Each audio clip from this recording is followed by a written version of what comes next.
All right, so here it is, the brand new Jeep Renegade 2015. This is one of the first ground up platform changes on Jeep in a long, long time, and it's something that everybody's been asking about.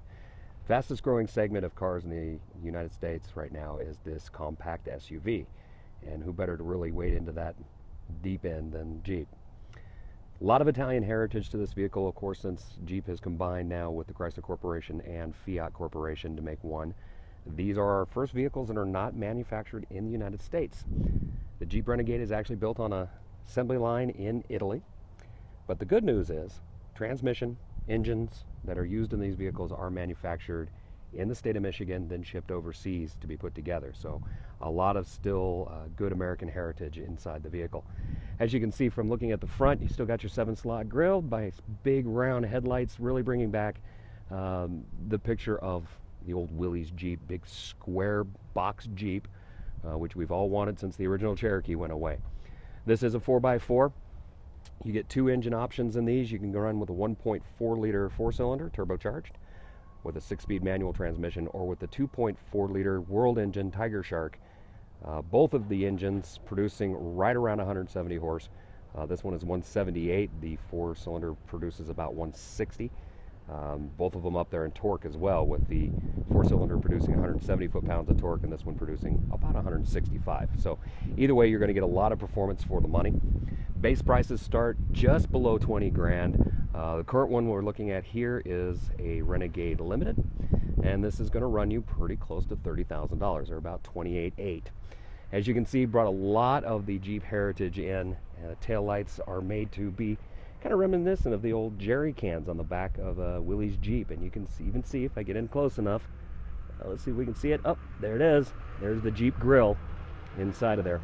We're calling these Where's Waldos because once you get inside, the Jeep manufacturer had a whole lot of fun, and there are multiple Jeep emblems all throughout the vehicle. We're going to get in here in just a second. Wanted to show you the key to it. There it is. You notice no regular keys. These are keyless entry, so as long as you've got your key within 5 feet of the vehicle, you can lock, and then by grabbing the handle, unlock the vehicle so you can get in without ever removing the key from the side. As you get in, you notice a lot of the off-road cues start to come in. Those are speaker lines right around there, okay? And they're made to look like the climbing clips. And of course, again, another Jeep emblem. Power windows and locks and tilt and cruise are all standard, as you would expect on most Jeeps. The apparent influences of Fiat become, well, even more apparent. If you look at pretty much any Fiat, you'll notice that these are the steering wheels that they use. You've got all of your major controls for your EVIC system, which you can see right there in the middle. As long as my liftgate's open. You can go through all of your setups, your messages, any vehicle settings, miles per hour, check your pressures. Everything is in here.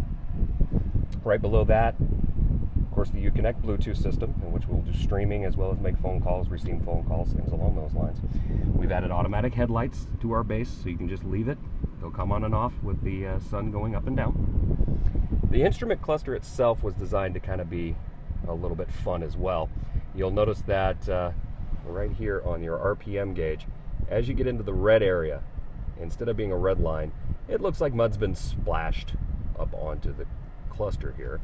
And it's a little bit of fun. These things shouldn't be boring. But a nice layout, very bright screen, very comfortable to look at, very easy to configure for yourself. Moving into the center, we're running the ZF 9-speed transmission in this, which is allowing this vehicle to get up to about 28 miles per gallon rated on the highway. Although we're getting people telling us 32 is pretty easy to capture. We've added our select terrain to our 4x system. So coming directly from the factory, you have your auto mode, your snow mode, sand mode, and mud modes, and each one of those is going to remap the system, changing shift points, changing RPM levels, and exactly how the four-wheel drive system will operate. In an auto mode, this vehicle will actually disconnect its rear drive line. So you're running around in front-wheel drive to get you the best fuel economy that is possible. And then when it senses slippage or needs a little extra power, or when you're leaving a stoplight, it will re-engage the rear wheels to give you a little bit more thrust coming off the line, or to keep you safe in the snow. Top of the line traction controls in this car, if you put it in snow mode, the chances of you getting loose are very, very slim. The wheels are not allowed to slip. It's going to move power wherever it needs to go. This is the 4x4 system that originally was perfected in the Panda overseas and has almost put Subaru out of business. So you're looking at the latest and greatest in four-wheel drive systems. We also have the four-wheel lock. For those of you who want to get off the road and you want it all locked up, that's where you go. Also down here you can see the auxiliary input and the USB. That is a charging USB. You can also stream over it if you prefer, and one of your DC outlets. One of the new additions, you'll notice that the parking brake is just a little switch. That's actually an electronic parking brake. If I flip that right now, it will just go ahead and clamp the back wheels. One of the neat things is if you get out of this vehicle and you leave it in drive, you open the driver door and start to get out, the system will automatically engage those back brakes to stop you from rolling. So a nice little safety feature added there. You can see we've gone with the dual temperature controls, so each person can be comfortable. If the wife likes to freeze and you want to burn up or vice versa, you can do that. Up here, heated steering wheels have been added for the American markets, as well as heated seats on both sides. And then up to our award-winning Uconnect system. Now this is the 6.5, so navigation is included, all of your media is included. You get Sirius satellite radio with this particular model. HD radio is included, so getting to different markets and different sounds and different radio stations is going to be very easy for you. The navigation, Chrysler's had it around for quite a while.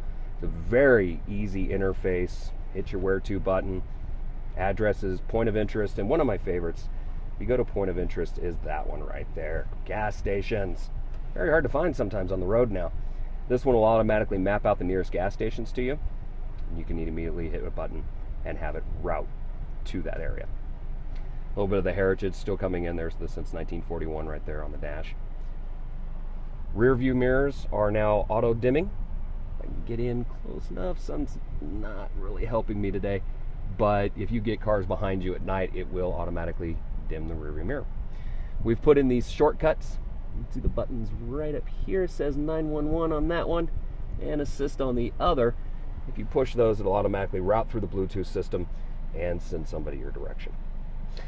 Ample area in the back. There's your back seats.